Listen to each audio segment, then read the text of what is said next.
Hello friends, welcome to my YouTube channel. Friends, स्वागत है आपका विवेक कुमार चैनल में। फ्रेंड्स, आज एक बहुत ही इंपॉर्टेंट क्वेश्चन आपके लिए लेकर आया हूं मैं, जो कि क्वेश्चन है, सिद्ध कीजिए रूट टू एक अपरिमेय संख्या है। Prove root two is a rational number. ठीक है, आपको मैं बता दूं कि हमेशा रूट टू ही नहीं आएगा एग्जाम में। हालांकि क्वेश्चन तो ये हमेशा आता है कि सिद्ध कीजिए अपरिमेय संख्या है, पर परीक्षक जो है वो क्वेश्चन को चेंज कर देता है। ठीक है, उसमें वैल्यू चेंज करता है। कभी रूट टू की जगह रूट थ्री आता है, कभी रूट फाइव आता है, कभी कभी रूट थर्टीन भी आया है, कभी रूट सेवन आता है, कभी थ्री प्लस रूट फाइव आ जाता है, तो कभी थ्री माइनस रूट फाइव आ जाता है। दोनों में से कुछ भी आ सकता है। ठीक है, कभी कभी फाइव माइनस थ्री अपॉन में सेवन, ठीक, रूट थ्री भी आ जाता है, कभी कभी ऐसे भी आते हैं। ठीक है, तो तीनों तरह के क्वेश्चन मैं बताऊंगा। ठीक है, और सब में सिमिलरिटी है। तो सबसे पहले क्या करना है, आपको मानना है कि रूट टू एक अपरिमेय संख्या है। सॉरी, रूट टू एक परिमेय संख्या। तो आपको क्या लिखना है, माना रूट टू एक परिमेय संख्या है।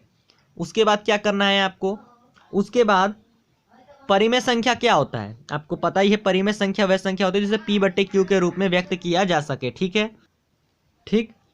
तो क्या करेंगे हम, root two is equal to P upon में क्यू। ठीक है, रूट टू जो है बराबर है पी अपॉन में क्यू के, और जहां पर पी और क्यू दोनों क्या है, पूर्णांक है। क्या है, पूर्णांक है। ठीक है, और सिर्फ इतना ही नहीं, जो क्यू है वो not is equal to zero. ठीक है, और पी और क्यू, पी और क्यू से है अभाज्य संख्याएं हैं। क्या है, से अभाज्य संख्याएं। ध्यान दीजिए, जैसे जैसे मैं लिख रहा हूँ वैसे वैसे आप लिखें। अगर आप ज़्यादा एक्स्ट्रा लिखते हैं तो ठीक है, लेकिन अगर आप गलत लिख देते हो तो नंबर कटने तय हैं। ठीक है, और जिसे को प्राइम नंबर भी कहते हैं। ठीक है, आप समझ गए होंगे। को प्राइम नंबर का मतलब होता है जिसमें पी और क्यू, ये जो पी और क्यू है, मतलब कि पी और क्यू में एक के अलावा, एक के अतिरिक्त अतिरिक्त कोई उभयनिष्ठ गुणनखंड नहीं है। ठीक है, एक के अतिरिक्त कोई उभयनिष्ठ गुणनखंड नहीं होगा। जैसे कि पाँच और तीन में देखा जाए तो दोनों के जब गुणनखंड किए जाएंगे तो सिर्फ और सिर्फ एक ही आएगा। ठीक है, एक ही आएगा, तो एक ही उसमें उभयनिष्ठ गुणनखंड है। ठीक है, हमने इतना कर लिया। उसके बाद हम दोनों का स्क्वायर ले लेंगे। तो क्या लिखेंगे, देखिए लिखने में ज़्यादा जोर देना आपको। दोनों पक्षों का वर्ग लेने पर, दोनों पक्षों का जब आप वर्ग लोगे तब क्या होगा, रूट टू का स्क्वायर पी और क्यू का स्क्वायर। तो रूट टू का स्क्वायर, तो ये स्क्वायर और ये कट गया, तो two is equal to P का स्क्वायर और क्यू का स्क्वायर। ठीक है, और जब एक समीकरण बनेगा, उस समीकरण क्या बन जाएगा, P square is equal to two Q square. ये समीकरण नंबर एक हो गया। ठीक है, समझ रहे हैं आप, ज़्यादा डिफिकल्ट नहीं है। आपको मैं बड़ा पहले थोड़ा लंबा दिखेगा आपको, लेकिन बाद में ये बहुत इजी दिखेगा आपको। और फिर क्या है, पी स्क्वायर एक सम पूर्णांक है। ठीक है,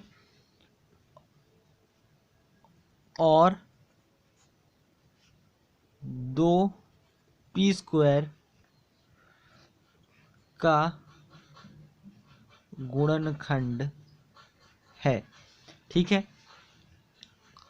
जब पी स्क्वायर सम पूर्णांक है तो जो पी है वो भी सम पूर्णांक है। ठीक है, आप देखिए मैं आपको समझाता हूँ कैसे।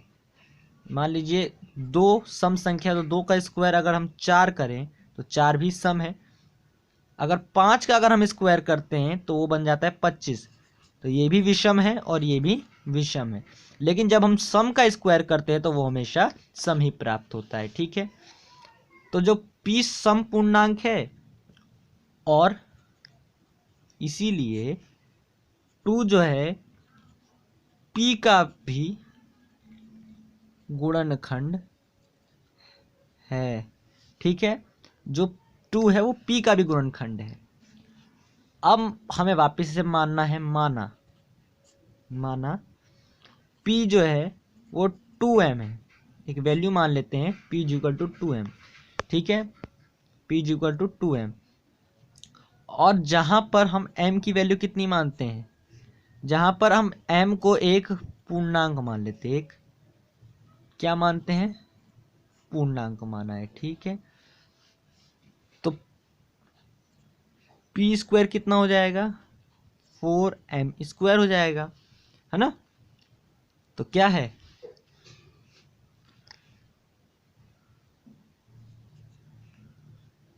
To Q square is equal to 4m square, यही होगा। और इसमें जब हम काटेंगे तो Q square is equal to 2m square आ जाएगा। ठीक आएगा, तो ये हमारा जो है, ये देखिए ये हमें जो समीकरण मिला है एक, ये वाला, ये समीकरण नंबर हमें 2 कर देना है। ठीक है, उसके बाद आप यहाँ पर देखिए, यहाँ पर भी यही होगा। q क्या है, क्यू स्क्वायर क्या है, एक सम पूर्णांक है, एक सम पूर्णांक है। ठीक है, तो q भी एक सम पूर्णांक है, q एक सम पूर्णांक है। ठीक है, q भी एक जो है सम पूर्णांक है। उसके बाद इसलिए इनके जो गुणनखंड, दोनों के 2 गुणनखंड हैं, तो क्यू स्क्वायर का भी गुणनखंड होगा। ठीक है, गुणनखंड, और q का भी गुणनखंड होगा। ठीक है, आगे आप लिख लीजिएगा। उसके बाद देखिए इससे क्या पता चलता है, p तथा q दोनों क्या हैं, दोनों पूर्णांक हैं। ठीक है, दोनों पूर्णांक है, और दोनों के उभयनिष्ठ गुणनखंड क्या हैं, उभयनिष्ठ गुणनखंड क्या है, दोनों के उभयनिष्ठ गुणनखंड 2। और ये हमें किससे प्राप्त हुआ, विरोधाभास कथन से। ठीक है, तो आगे आपको क्या लिखना है, ये एक विरोधाभासी कथन है। ठीक है, तो क्या पता चलता है, यह एक विरोधाभासी कथन है। इससे पता चलता है कि √2 एक अपरिमेय संख्या है। अब हम √3 का फटाफट कर देंगे। देखिए √3 का कैसे फटाफट होगा। देखिए बच्चों, आप जो है √3 का तो कर लेंगे, लेकिन पीछे के उदाहरण से देख के कर लें, लेकिन इस टाइप की क्वेश्चंस जो है आपको नहीं आएंगे। इस टाइप के लिए फिर आपको दूसरे यूट्यूब चैनल पे जाना पड़ेगा। तो मैंने सोचा कि √3 का तो आप जो है पीछे जैसे मैंने करवाया क्वेश्चन कर सकते हैं। ठीक है, लेकिन जो है अब आपको इस तरह के क्वेश्चन भी आने चाहिए। तो आप इस तरह के क्वेश्चन में क्या करेंगे, इस तरह के क्वेश्चन में भी आपको यही करना है। इस तरह के क्वेश्चन में भी आपको पहले मानना है। क्या मानेंगे, माना 5 माइनस √3 एक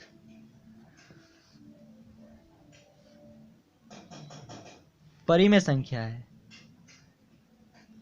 परिमेय संख्या है। ठीक है, परिमेय संख्या है, तो परिमेय संख्या हमेशा क्या होती है, तो 5 minus √3 is equal to a/b। ठीक है, a और b क्या है, a और b जो है पूर्णांक है। ठीक है, और सह अभाज्य संख्या है, से है अभाज्य संख्या, ठीक है, जहां पर b not is equal to 0 है, ठीक है, ये भी लिखना जरूरी है। और जब आप इतना लिख देते हैं तो उसके बाद क्या होता है, √3, देखिए √3 जो है is equal to 5 minus A B हो जाएगा, ठीक है। बचा सर √3 तो यहाँ नेगेटिव में है, ठीक है। देखिए इसके लिए क्या करना पड़ेगा, इसके लिए ये तो फर्स्ट बार, पहली बार में ये, दूसरी ये थर्ड बार में होगा, लेकिन पहली बार में क्या करेंगे आप, पहले आपको जो है, ये तो वैसे माइनस ही रहेगा, माइनस में ही रहेगा, और ए बी जो इधर ए बी है, ठीक है, ठीक है, ऐसे नहीं होगा, ऐसे होगा। देखिए √3 इधर है तो √3 को अब इस तरफ ले आए हम लोग, √3 को हम लोग इस तरफ ले आए, तो √3 इस तरफ आया तो कैसे क्या हो गया, √3 जब √3 इस तरफ आ गया तो √3 तो अब जो है प्लस में हो गया, और जो है क्या हो गया, 5 माइनस ए बी हो गया, ठीक है। तो इसे ठीक से व्यवस्थित करने पर, ठीक से व्यवस्थित यानी पुनः व्यवस्थित करने पर ये आ जाएगा, ठीक है। उम्मीद है आप लोग समझ रहे होंगे। अब देखिए, अब आप खुद देखिए कि ये जो समीकरण है, ये वाला सिर्फ हिस्सा, ये क्या है, परिमेय, ए और बी पूर्णांक हैं, पूर्णांक हैं, अर्थात 5 ऋण ए अपॉन में बी एक परिमेय संख्या है, परिमेय संख्या है, ठीक है। आप उम्मीद है समझ रहे होंगे। जब ये परिमेय संख्या है तो इसके बराबर क्या है, √3, तो √3 भी एक क्या है, परिमेय संख्या है, ठीक है, परिमेय संख्या है, ठीक है। जब वो भी परिमेय संख्या है तो इससे क्या पता चलता है कि ये हमारे तथ्य का विरोधाभास है, क्या है, विरोधाभास है। जब ये विरोधाभास है हमारे तथ्य का तो √3 क्या हुआ, अपरिमेय संख्या, अपरिमेय संख्या। जब अपरिमेय संख्या ये हो गया तो अब हम क्या लिखेंगे, जब ये अपरिमेय संख्या है तो इसके जो बराबर में आया वो भी अपरिमेय संख्या है, ठीक है, अपरिमेय संख्या है।